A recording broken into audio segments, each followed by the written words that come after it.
Now at 8, we're live near the Portland airport where heavy traffic left people scrambling this morning to make their flights on time. Also coming up this hour, the man convicted of killing 4 University of Idaho students is set for sentencing today. We're following the latest from Brian Koberger's sentencing hearing happening in Idaho. And the Burdoin fire continues to burn this morning, but crews are making some headway. We have the latest on evacuation orders in the area. The 8 o'clock hour of sunrise starts right now.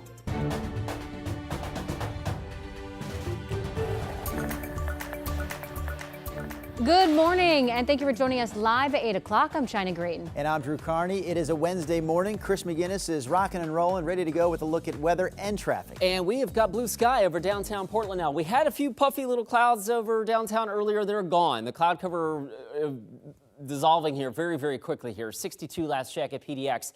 To back up what I just said, let me show you the visible satellite imagery here. You can see clouds through the mouth of the Columbia up to about Cowlitz and maybe northern Clark County. Already beginning to retreat. We're starting to poke some holes in the clouds at the beach as well. All right, the plan for today. PDX hit 86 yesterday. Today we are starting warmer. There's less cloud cover to burn off, and as a result, it will wind up being a warmer afternoon in general. So take yesterday's high wherever you were here in the valley and add a good 3 to 5 degrees to it. I've got Portland topping out at 90 with full sunshine this afternoon. We will dial back the heat just a little bit as we go into your 7-day forecast in the weekend. We'll look at that in just a second. All right, let's get you out the door with a quick look at the roads and the drive times. Boy, that's not pretty right now. 35 minutes, your I-5 South drive from Main Street to the Fremont Bridge. Here's the look right now from up around the Discovery Trail crossing here, getting down to Main Street. That's an extra slow commute. So getting out of Clark County this morning, plan some extra time for sure on I-5. We'll switch gears real quick.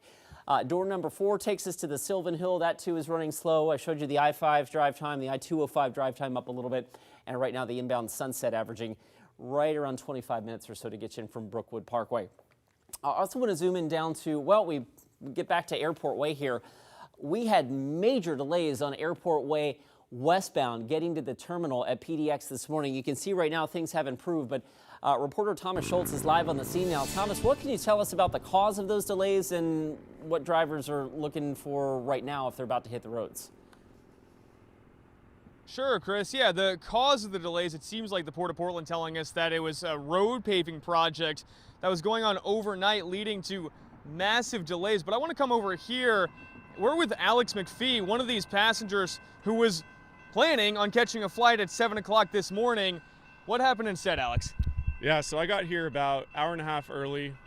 There was bumper-to-bumper traffic all along here, probably about another mile down that way, as well as on Lombard. So I hopped out of the car. There was people just running to the terminal trying to make their flight. I hopped out, grabbed one of those scooters, put my checked bag across it, and then just rode all the way to the terminal, but still didn't make it in time. None of the flights got delayed or anything. They just took off, I'm assuming, half empty. So I don't know. It's just poor planning. I feel like they could have at least notified us that there was going to be construction going on beforehand. Frustrating. How long were you waiting in this traffic before you made the decision to just try to get to the terminal as quickly as possible? Yeah, I was sitting in my truck for about 30 minutes, bumper to bumper, and eventually I decided just to run for it. I actually parked in one of these lots over here illegally, so I'm heading back to grab my car before it gets towed. But yeah, I mean, I started seeing people running and traffic wasn't moving, so had to get out. And so at the end of it, once you realize, okay, I've missed my flight, you and I imagine a lot of other people were just turning around and heading back. Is that what it looked like? Yeah, I mean, I feel bad for the people working at the ticket counters because they're getting a lot of angry people trying to rearrange flights, rebook everything. So there's about 100 people in line at the Alaska check-in desk at least trying to reschedule flights. Wow, astounding. Thank you, Alex. I appreciate your time. And guys, I mean, right now the roads are back in good shape. But Chris, of course, you were keeping us all up to date the past hour and a half, as we saw on Airport Way, obviously as well on 82nd.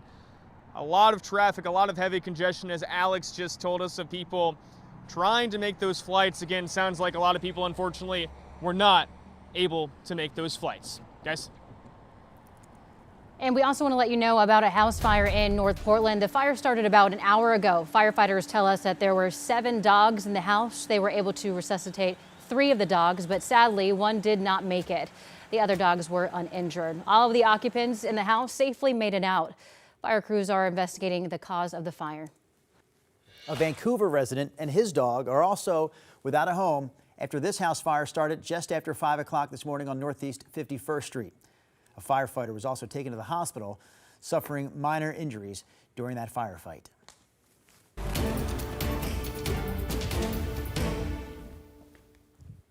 Today, a Boise judge is expected to sentence Brian Koberger to life in prison for killing 4 University of Idaho students in 2022. That hearing was set to start just a few minutes ago. NBC's Liz Kreutz has the latest from Boise. Well, hey there. Yeah, after more than 2.5 years, a judge is expected to sentence Brian Koberger to 4 consecutive life sentences without the possibility of appeal or parole. And this comes after that plea deal that he agreed to earlier this month, where Koberger confessed to the murders of those 4 college students, Ethan Chapin, Xana Kronodal, Kaylee Gonzalez, and Madison Mogan, in order to avoid the death penalty. And we do expect it will be a very emotional day in court, with some of the family members of those victims planning to deliver victim impact statements and address Koberger directly for the first time. That includes the parents of Kaylee Gonzalez, who say they hope this gives the families a little bit of their power back. It remains to be seen, though, whether Brian Koberger himself will decide to speak. President Trump this week weighed in on this, actually urging a judge to force Koberger to explain why he committed these heinous crimes, although experts say it's unlikely at this point a judge will now do that. As for Koberger, a judge has ruled that he can no longer wear civilian clothes like we've seen him in past hearings, so we should expect to see him back in a prison jumpsuit before likely being locked away for life. Back to you. Just a reminder, you can stay right here on KGW Plus after our sunrise show for live coverage of the Koberger sentencing. We'll continue our coverage for as long as today's hearing lasts. Oregon Governor Tina Kotek has called a special session after lawmakers failed to pass a monster transportation bill last month. Hundreds of ODOT workers have already been given layoff notices, which has meant less attention given to potholes, graffiti removal, and highway improvements, among other things. But now, with lawmakers set to reconvene in late August, those job cuts are on hold. A leader for the union representing ODOT workers says the legislators need to put politics aside and get the funding across the line. End of the day, you know, I'll echo your point about how it really is a bipartisan issue. Bridges and roads don't care about partisanship or political ideology or anything, right? Physics is physics. And if you don't have workers out there, you know, maintaining the infrastructure is going to collapse. ODOT has delayed the scheduled layoffs until September 15th. The special session is set to start on August 29th, the Friday before Labor Day weekend. KGW also received a statement from ODOT saying, in part, quote, Governor Kotek's direction to postpone layoffs until September 15th is welcome news for many of our dedicated employees, providing them with additional time and stability as we continue to navigate an incredibly difficult budget situation. Firefighters have gotten some containment on the Burdoin fire that's burning on the Washington side of the gorge between Bingen and Lyle. This fire has grown to nearly 11,000 acres and is now 5% contained, but officials say evacuation orders will likely stay in place for up to another week. Firefighters say they have made progress in stopping the fire from spreading towards some communities, but other fire lines are still uncontrolled. And this is welcome news in Oregon's wildfire recovery. The High Lakes Recreation Area in the Santiam Forest is back open after being shut down since the 2020 Labor Day wildfires. Now all Santiam State Forest recreation areas are back open again, but the area has high fire danger right now, and that means a number of restrictions. For more information, head to the Oregon Department of Forestry website. Yeah, just about a month and a half away from the 5-year anniversary of those historic 2020 wildfires, Chris. I know you're looking at a pretty calm day today, though, across the area. You know, with the ongoing wildfire fighting effort with the Burdoin fire, it is good to see the winds have died down right through the Columbia River Gorge. But it's summer, it's dry, it's going to be hot and dry for the next 6+ weeks, right? So hopefully they can continue to get a handle on that. I bring up this camera from Oregon's Veterans Home in the Dalles because obviously off in the north and west there you can see some of the wildfire smoke and haze in the air from that fire. The wind not terribly strong through the gorge this morning. It'll pick up in the afternoon. Even on the light wind days, it still can be pretty breezy out there. Today will be one of those days. It's 70 last check in the Dalles, by the way. There is a fire weather watch for the potential of lightning in south central Oregon tomorrow, so down towards Cave Falls, Lakeview, etc.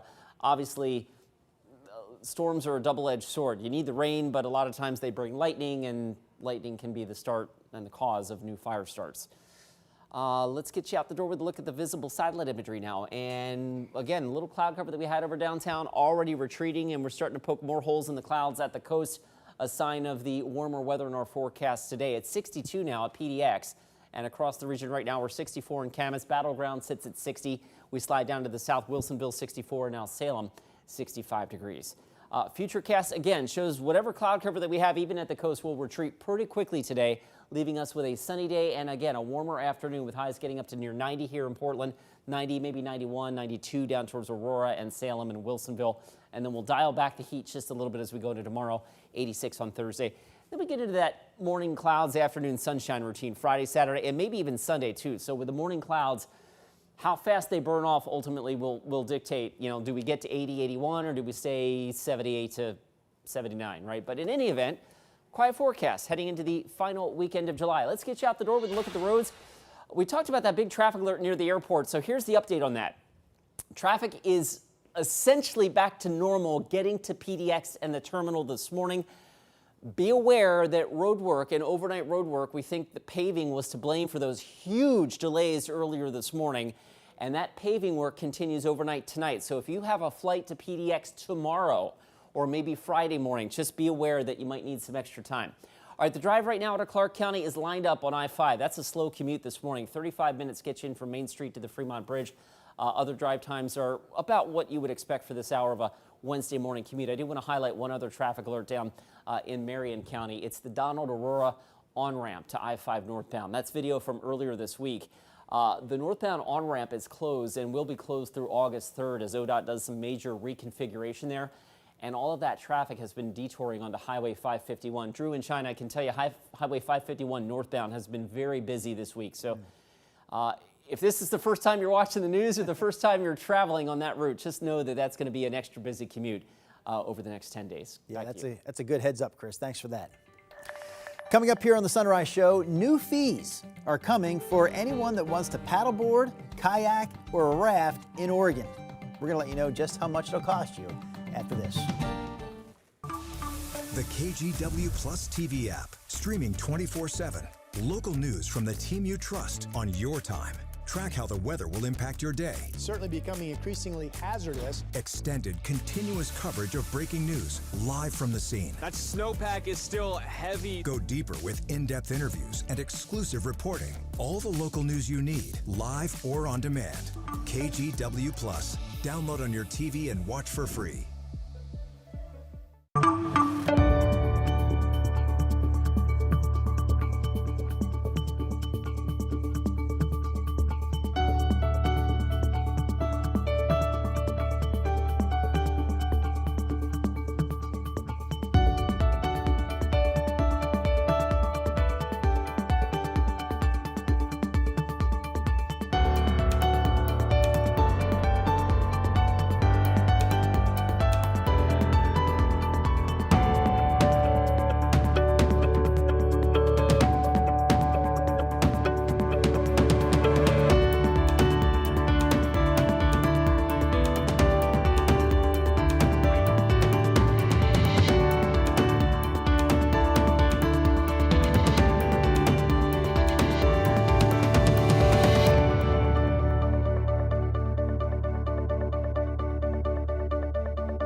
On Weather Impact Alert Days, stay informed, prepared, and connected with KGW and KGW Plus. Coverage that alerts you to what's coming and how it will impact you. Watch extended weather coverage on KGW Plus. The KGW Plus TV app, streaming 24/7. Local news from the team you trust. Track how the weather will impact your day. Breaking news live from the scene. All the local news you need. KGW Plus. Download on your TV and watch for free. Welcome back to Sunrise. We start today's morning rush in Los Angeles. The man accused of intentionally driving into a crowd of people outside an LA nightclub last week has been charged with 37 counts of attempted murder. He's also charged with 37 counts of assault with a deadly weapon. If he's convicted, 29-year-old Fernando Ramirez could face multiple life sentences. He's being held without bail, and his arraignment is set for today.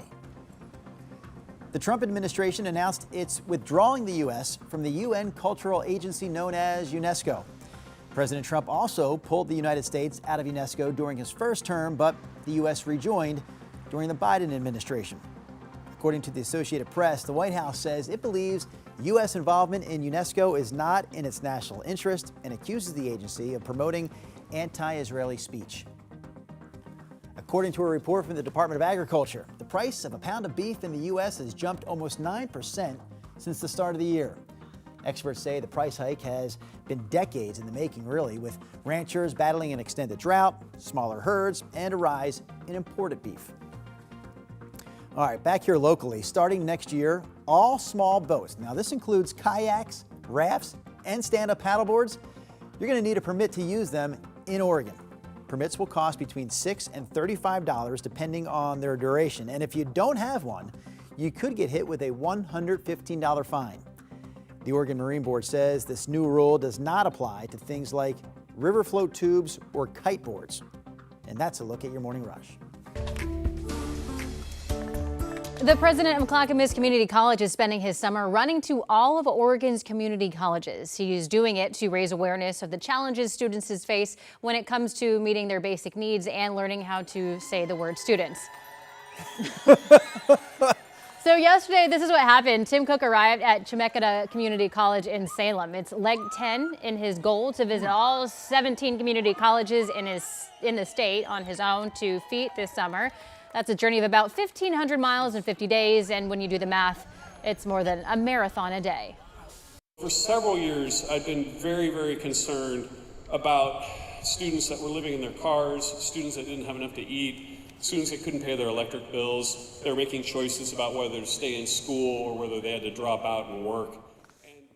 So far, Cook has raised about $93,000. If you want to donate, head to run4orccstudents.org. So again, that's run4orccstudents.org. So yeah, really crazy. 7 legs down, 10 to go. Is that the deal? Or 10 legs down? Yeah, 10 legs down, 7 to go. And just to recap, Chris, if you missed that last detail. A marathon a day. Yeah, in less than 2 months' time, he's running 1,500 miles. So he's covering basically half the United States. Yeah. That's way more than I ran even in my college days. That man is good for him. Good for him.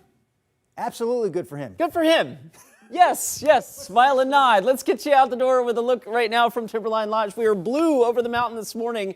Temperatures are warmer at 6,000 feet on Mount Hood a little bit than they were yesterday. The freezing level here over the Willamette Valley is a little higher than it was yesterday. And so this map is probably and shouldn't be a surprise. It's the change in temperature down low from where we were 24 hours ago. 2 degrees warmer at the airport, 6 degrees warmer in Aurora than yesterday at this time. What does that mean? Today it's going to be warmer than it was yesterday, in short. 86 was the high yesterday. Today we should be approaching 90 at Portland. There's the higher freezing level. 62, as we mentioned last check at PDX, at 62 in Forest Grove, Hillsborough, and Beaverton at 63. And we're now up to 65 in our state capital. All right, visible satellite. I need to slow down. Visible satellite imagery, say that 3 times fast, shows us the cloud cover at the beach. The clouds retreating out of the Columbia River, or off the Columbia River through northern Cowlitz County and out towards the coast. The cloud cover that we had across the region this morning will be dispersing much faster than it did yesterday. We all should finish the day with a good deal of sunshine. So at the beach today, lovely day at the Oregon coast. Morning clouds becoming mostly sunny. How about 67 in Pacific City? The gorge will be warmer today. And generally as a rule, everybody can take their temperatures from yesterday and add probably 2 to 4 or 5 degrees. Case in point, the Dow's up to 96. A light breeze. I mean, it's almost never not breezy through the gorge, but in terms of gorge conditions, that's not terribly windy. Central Oregon near 90, again up several degrees from yesterday. The eastern part of the state, Baker City was 78 yesterday. You're going to shoot for about 83 and 87 in the Grand. And here in the Willamette Valley, again, all of us tacking on a few degrees. 91 we think in Salem and McMinnville.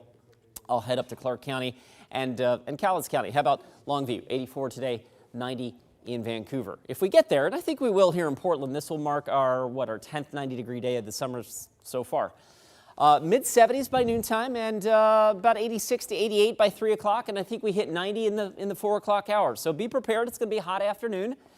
And then, as has been the case much of this summer, after we get a hot day or two, we kind of dial it back down again. And that's what we're going to do tomorrow and even more so on Friday and Saturday.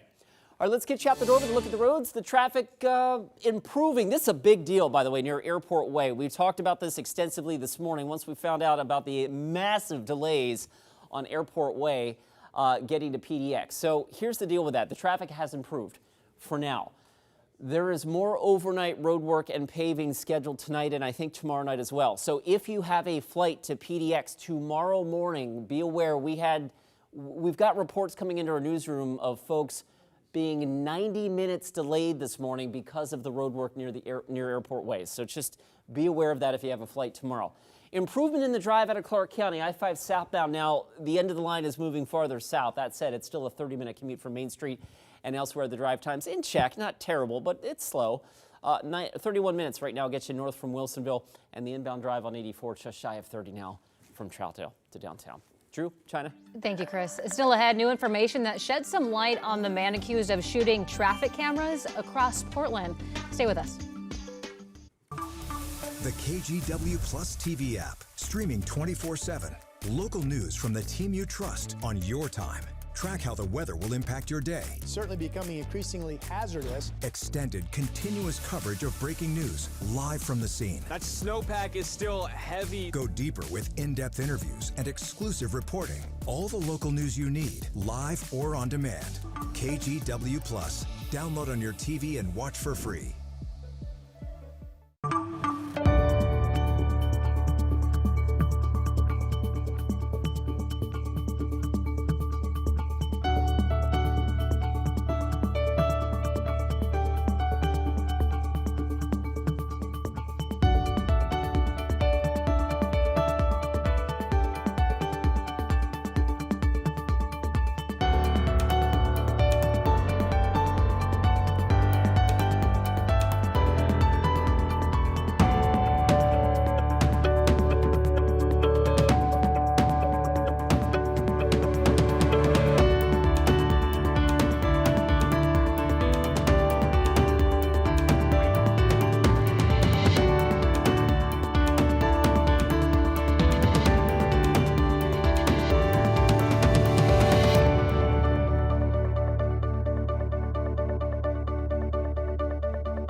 Now to a KGW investigation to a mysterious shooting spree with the surveillance video showing a suspect jumping out of a vehicle and taking aim at a traffic camera. Authorities say that man has vandalized more than a dozen of them, and now newly released evidence suggests that the alleged shooter believed he was a, quote, martyr fighting against the government. Investigative reporter Kyle Boshi has the update. Police were stumped. Starting in May of last year, someone had been shooting out traffic cameras around the city. Developing in Portland, police are looking for a person who shot and damaged city property. So who was it? Maybe a disgruntled driver, angry neighbor, or something more radical. The driver pulled over on the side of the road right here, got out of the car, and fired 3 shots. Weeks later, officers arrested 28-year-old Chase Grijalva. The former U.S. Army soldier and mechanic had no serious criminal record, just a few speeding tickets. At the time, police offered few clues into what might have motivated the citywide shooting spree. But newly released photos, court documents, and police statements helped shed new light on the case. The evidence provided during a recent detention hearing suggests the alleged gunman saw himself as a martyr. He felt like these cameras throughout the city were essentially the government's way to rob the poor and give the money back to the government. Police found a handgun with mounted flashlight and more than 100 rounds of ammo in Grijalva's car following his arrest. They also discovered survival gear, including maps, rope, gloves, canned food, a compass, and bolt cutters. He had military camouflage netting, along with a go bag with tourniquet and trauma supplies. According to a search warrant, investigators found a notebook in Grijalva's Northeast Portland apartment filled with handwritten notes, including one that read, "For many weeks, I would go upon the city of towers to destroy the eyes of extortion throughout, sword in hand." A witness reported the initial shooting at 3:30 in the morning on May 27, 2024. The cameras at Northeast MLK and Lloyd were first to be hit. That same morning, another shooting, roughly 6 miles away at Southeast 103rd and Washington. Surveillance video showed a dark color sedan pull over, hazard lights blinking. The driver stepped out holding a handgun with a mounted flashlight, then fired 3 rounds at the traffic cameras, before disappearing down a mostly empty street. For the next 2 weeks, the shootings continued, targeting red light and speed cameras throughout Portland. Photos document the damage. In total, 17 cameras were hit in 12 separate incidents. On June 10th, police caught Grijalva. Officers spotted the suspect's dark-colored Subaru after reports of shootings in southeast Portland. During an interview with investigators following his arrest, Grijalva asked officers if they knew what a martyr was. So we talked about that briefly, and then he made the comment, quote, "I bear that mark," unquote. And I took that to mean I bear the mark of being a martyr. Grijalva pleaded not guilty to 41 counts, including gun charges. A judge ordered he remain behind bars while awaiting trial for this mysterious shooting spree, where traffic cameras became targets. We reached out to Grijalva's defense attorney for comment. He did not respond. Kyle Aboshi, KGW News. Coming up in our next half hour, we'll have continued coverage of the sentencing of Bryan Kohberger, the man convicted of killing 4 University of Idaho students. Plus, the man who allegedly set this East Portland apartment building on fire will not be released on bail.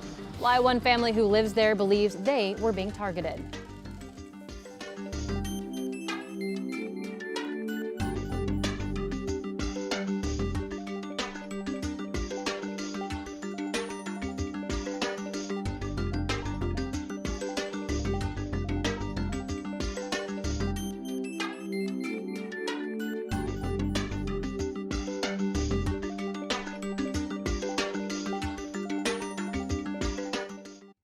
On Weather Impact Alert Days, stay informed, prepared, and connected with KGW and KGW Plus. Coverage that alerts you to what's coming and how it will impact you.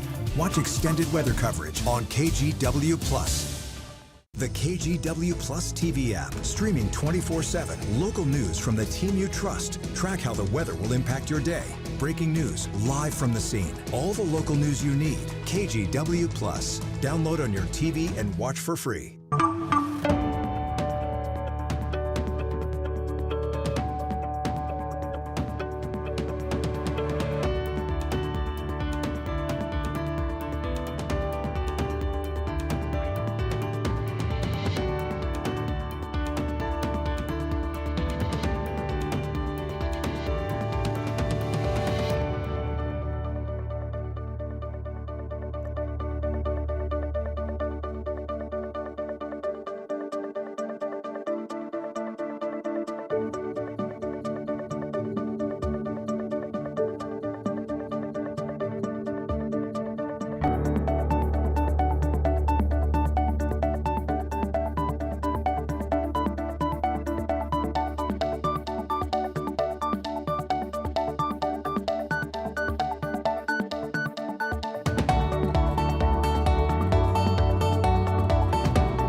Issued a weather impact alert. We could expect conditions in some parts of our area to change drastically pretty soon, right? And very quickly, yes.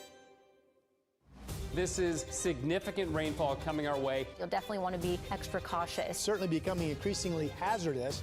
We've got the potential for some tree limbs or even trees or power lines to come down. Of course, when you hear thunder, it's always best to take cover. On Weather Impact Alert Days, stream extended coverage on KGW Plus.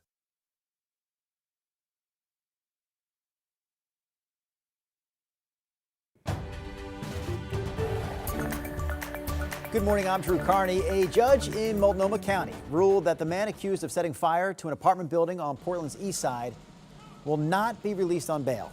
Investigators say on July 11th, Sean Schwartz covered the carpet in his apartment with gasoline and lit his ground floor unit on fire, which eventually spread and destroyed 6 other units. The charges against Schwartz also include bias crimes after neighbors alleged that he targeted them with racial slurs.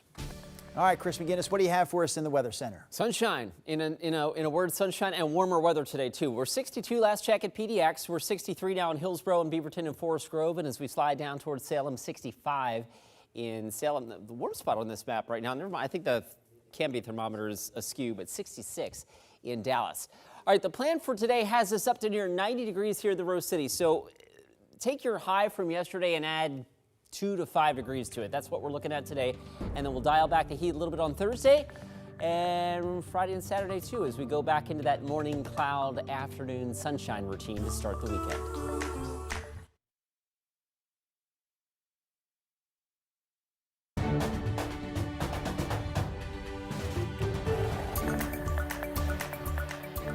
Good morning.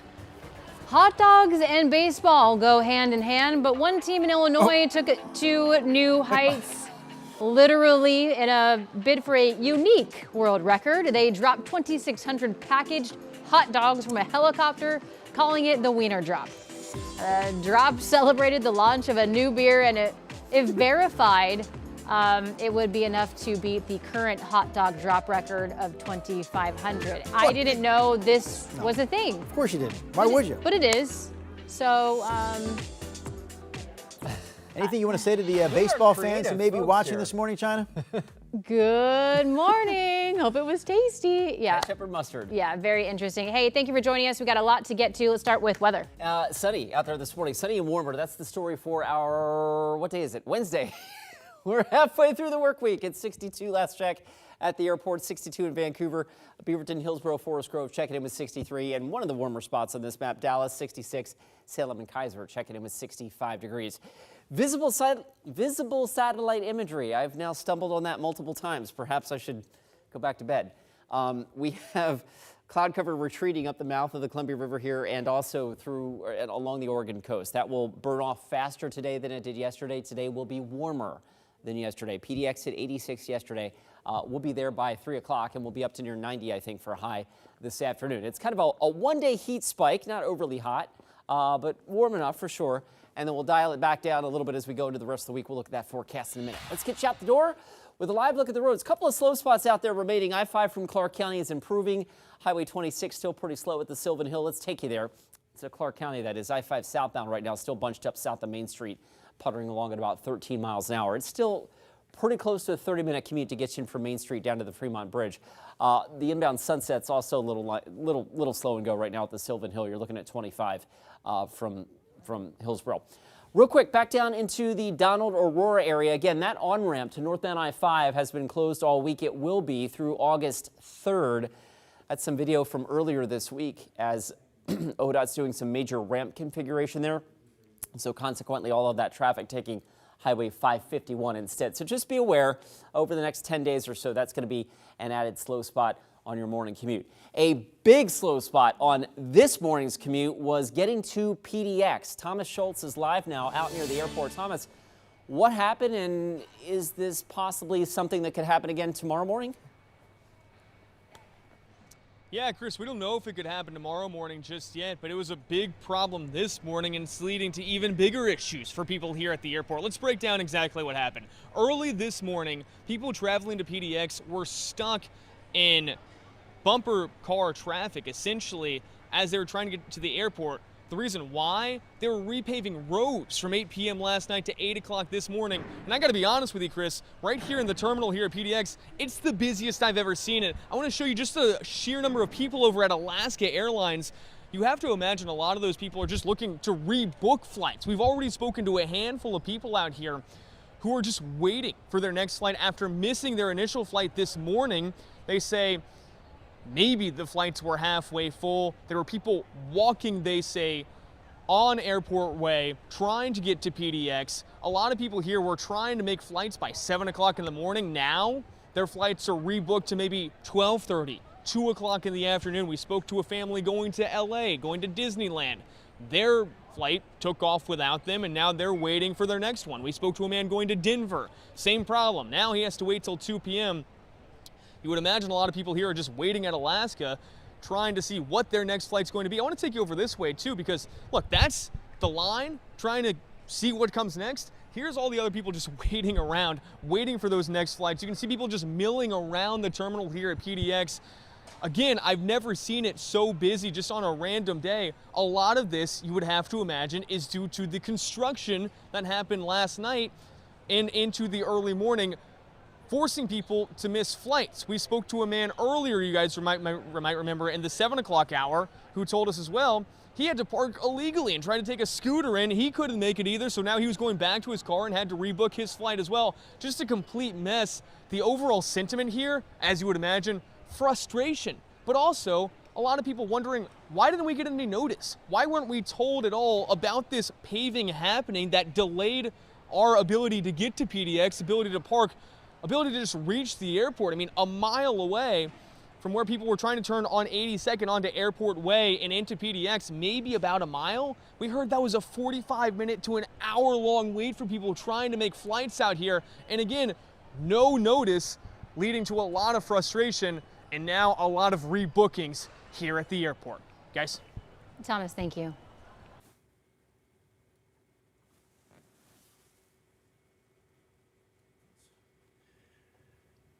As for his sentence, we support the plea agreement. Society needs to be protected against this evil. As for the defendant, we will not waste words, nor will we fall into hatred and bitterness. Evil has many faces, and we now know this, but evil does not deserve our time and attention. We are done being victims. We are taking back our lives. We will turn our time, talents, and attention to hope, healing, and helping others, and to the future. What you're hearing right now is victim impact statements happening live at the sentencing hearing for Bryan Kohberger. Kohberger admitted to killing 4 University of Idaho students at a rental home in Moscow, Idaho in November of 2022. Kohberger agreed to a plea deal earlier this month to avoid the death penalty and months of a jury trial, which was supposed to begin in August. In exchange, Kohberger is expected to be sentenced to 4 life sentences today. We wanted to let you know that if you stick around after the show right here on KGW Plus, we will have live continuing coverage of Kohberger's sentencing as long as the hearing runs through the day. Back to some local headlines here this morning. A Multnomah County judge ruled the man accused of setting fire to this apartment building on Portland's east side earlier this month will not be released on bail. This fire was huge. We covered it live when it happened. It destroyed 6 apartments and sent some residents jumping through windows and off their balconies to escape. It happened on July 11th. That's when investigators say Sean Schwartz, you see him right here, doused his apartment with gasoline and then lit his ground floor unit on fire. He now faces additional charges, including bias crimes, because neighbors allege that he targeted them with racial slurs. We actually heard from one neighbor who believes this fire was meant to target his family. We just had a past with him of racial tension with him and just intimidation. And so, in my personal opinion, yeah, he was targeting us. I mean, I don't see how you couldn't come to that conclusion, seeing as we were his upstairs neighbors, and he lit the fire right under us. That man's family started a GoFundMe to try and recover some of their losses. Portland police have identified the man who died after an unprovoked assault at the Convention Center Mac Station last Thursday as 66-year-old James Elliott of Portland. The medical examiner determined his cause of death was from blunt force trauma. Police identified the suspect as 30-year-old Jordan Christ. He's booked in Multnomah County Jail on second-degree assault charge. And we're learning more about 2 of the victims that died after going over a 15-foot drop on Dillon Falls as the search for the 3rd and last missing tuber continued on a 4th day. Claire Elmer with our sister station in Bend has the latest. The search for the final missing tuber entered its 4th day. It was marked by powerful community support, emotional weight, and tireless effort from crews. Officials say the group of 6 was tubing on the Deschutes Saturday when they missed the final takeout point and were swept over the 15-foot drop at Dillon Falls, a Class 5 rapid with dangerous whitewater. We're employing some different tactics today that should allow us to search some areas of strong current that are particularly challenging to search. We'll work today through till we get our planned operations accomplished, and if there's additional operations we identify that we have the means and capability to continue, we'll continue to do those until we've kind of exhausted what's reasonable for today. Search and rescue dogs once again partnered with divers to pinpoint potential recovery areas. A helicopter and airplane assisted with aerial scans, and sonar will be used for deeper water searches if needed. At the incident command post, concerned resident Tasha White wanted to help recovery efforts and show the community's support. I figure why not organize coffee, drinks, breakfast, lunch for all the search and rescue team, as well as keep everybody hydrated and so they're not out here hungry, and just as a community member trying to show support for the family as well as the best that we can. KTVZ News has learned the names of the 2 recovered victims, Amanda Lloyd of Rockwell, Texas, and Lindsay Bashan of Parkland, Florida. The final victim's family has expressed their gratitude to Central Oregonians for their support and continued efforts. I did speak to the brother yesterday who is outpouring with love of how much our community has stepped up and helped. I just hope if this was my family that, the community would come together as well as they have for this family. Crews expressed their gratitude for the support. Our search operation is primarily volunteers, so Deschutes County Search and Rescue, obviously there's paid staff that support the operations, but we're made up of around 120 volunteers that actually do the lion's share of the work, and so that support for our volunteers and these people that really dedicate their time, energy, talents, and it's their own resources is very kind that was delivered. Recovery efforts continue until the last victim is found. Everyone is hopeful the final family gets closure soon. All right, from Deschutes County, we come back here just a few blocks from our station. Live look at Providence Park from our stadium Skycam there. The field will be happening tonight, and those stands will be packed as the Thorns are back in action. They're taking on a team from Japan tonight, starting at 7 o'clock, and then this weekend, big match against one of their rivals. They're taking on Seattle Saturday night, 7 o'clock again, right here at Providence Park. So a couple of Thorns matches to keep in mind, one tonight and one on Saturday night.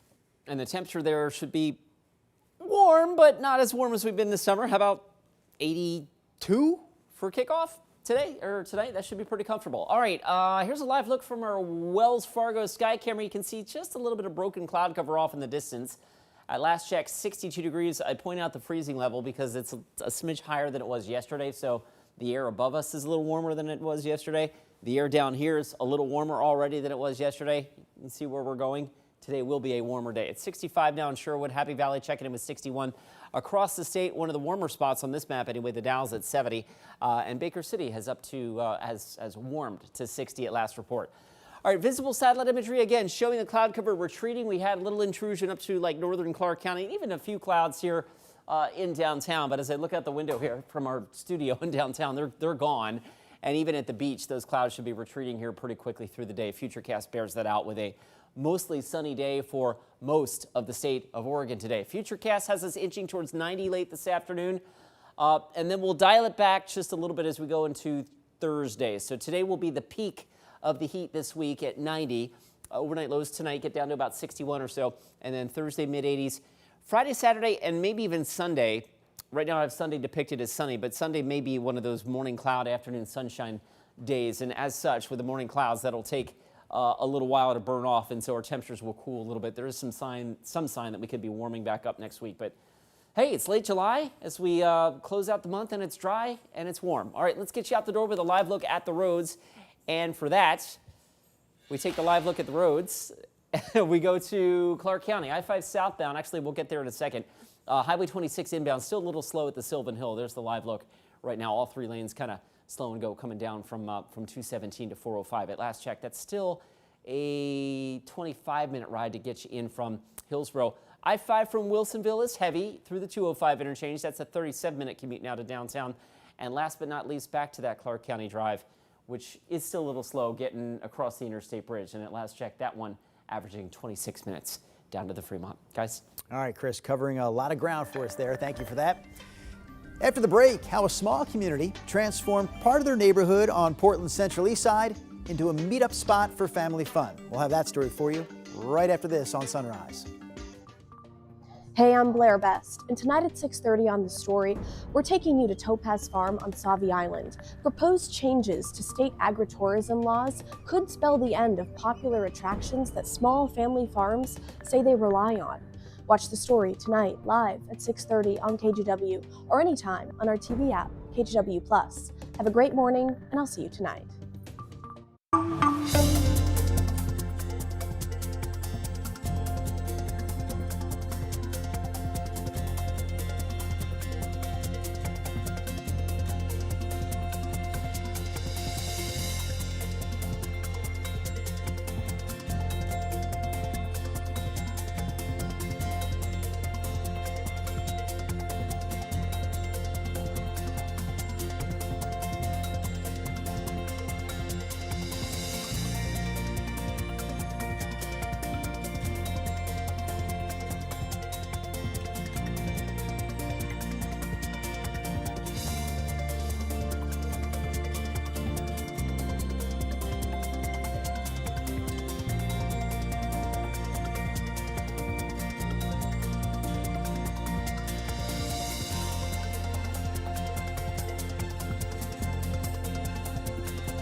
The KGW Plus TV app, streaming 24/7. Local.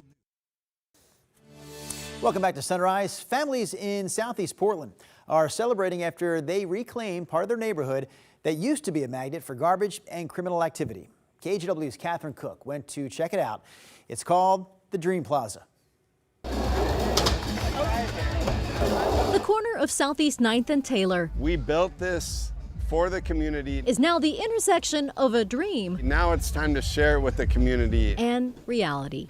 Ramps, basketball hoops, art, and families. A creative space defined by this 126-foot skateboard mural and a neighborhood's reputation redefined. We saw just kind of a mess. That was a few months ago. The team at Dream Big City had just moved into this building. The view from their window was grim. Drug activity, camping, trash. And we thought, what if we brought some life to this place, this street right here? It's what the nonprofit had been doing all over the city, putting on pop-up block parties with skate ramps in a drug and alcohol-free environment.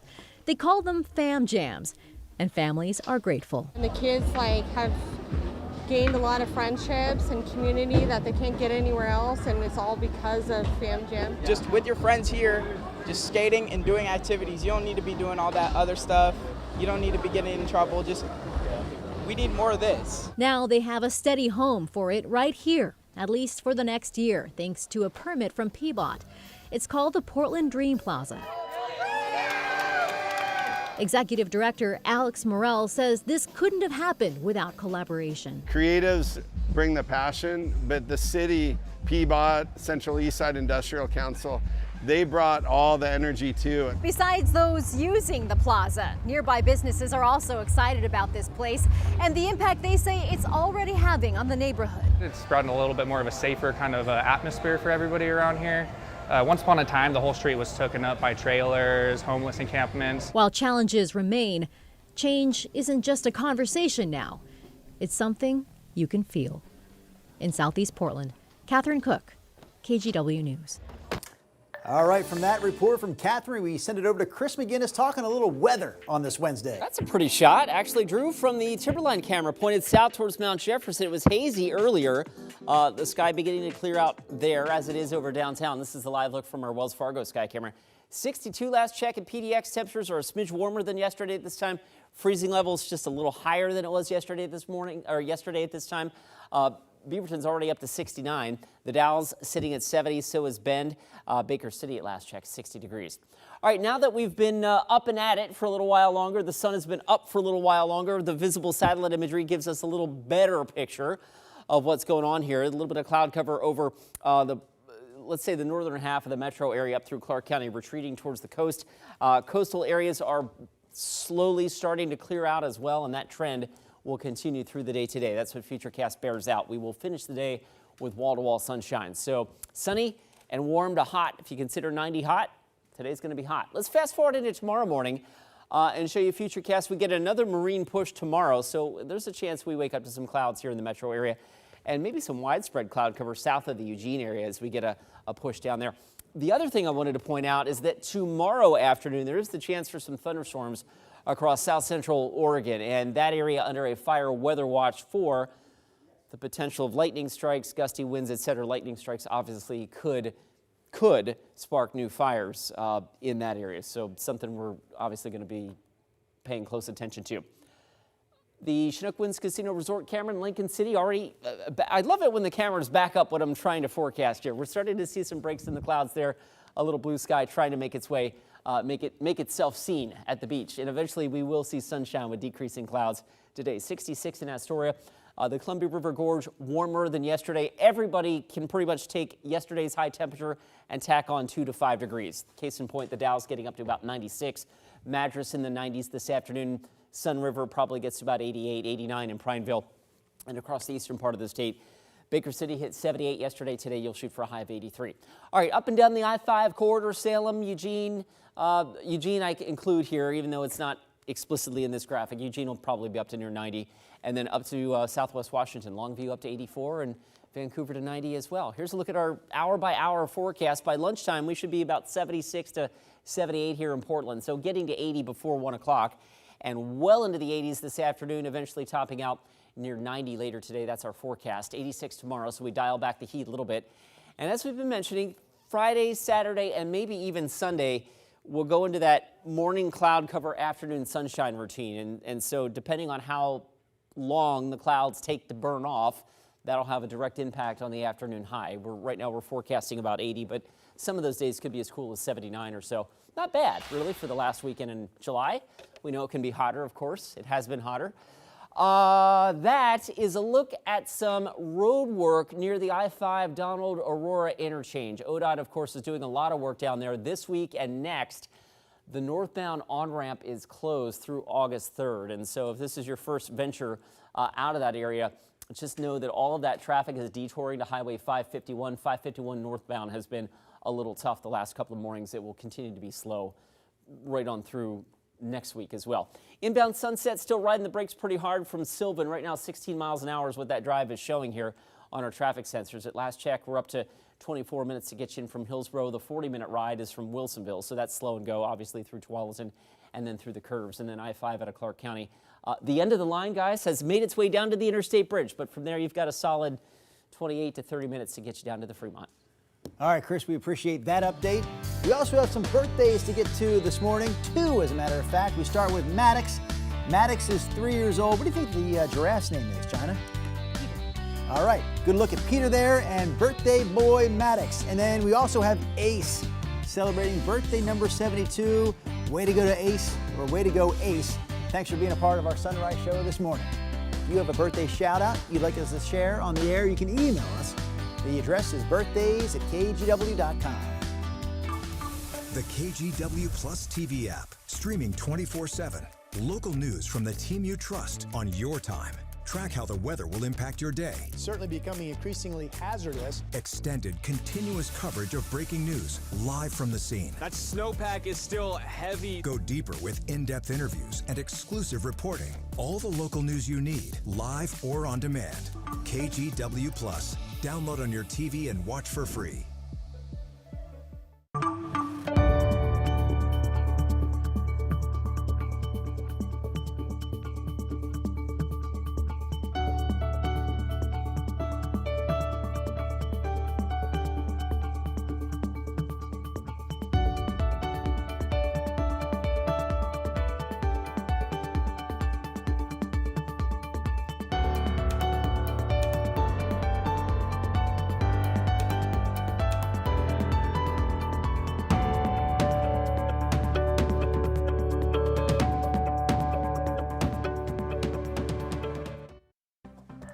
In our top stories this morning, firefighters have gotten some containment on the Burdoyne fire burning on the Washington side of the gorge.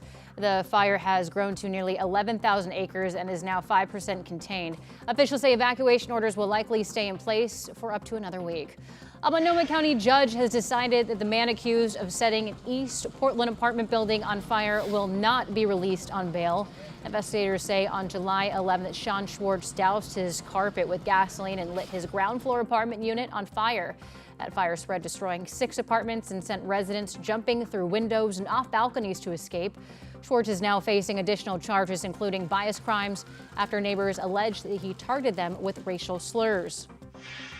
And Oregon Governor Tina Kotek has called a special session after lawmakers failed to pass a transportation bill last month. Hundreds of ODOT workers have already been given layoff notices, but now, with lawmakers set to reconvene in late August, ODOT has delayed those scheduled layoffs until September 12th. Take yesterday's high temperature wherever you were and tack on a good 2 to 5 degrees. That's what we're looking at today. Today, the warmest day of my 7-day forecast. There's some warming showing up later next week, but in the short term, 90 today. We dial it down a little bit Thursday, and then Friday, Saturday, and probably Sunday, we go into that morning cloud, afternoon sunshine routine with highs near 80. So not bad for the end of July. That doesn't look great. It's still slow out of Clark County. I-5 southbound is about a 30-minute ride from Main Street. The deal with that is that the end of the line has made its way down to the interstate bridge, so we're improving there. A reminder, and we'll follow up on this later today, is the major delays getting to the airport. Stay tuned. We'll have more on that later today, but obviously road work on Airport Way creating some major issues for folks getting to the airport this morning. That could be a problem again tomorrow morning, so stay tuned. And we wanted to remind you to stick around after the show on KGW Plus for live continuing coverage of Bryan Kohberger's sentencing as long as the hearing runs through the day. This started at 8 o'clock. Right now they're in the middle of victim impact statements.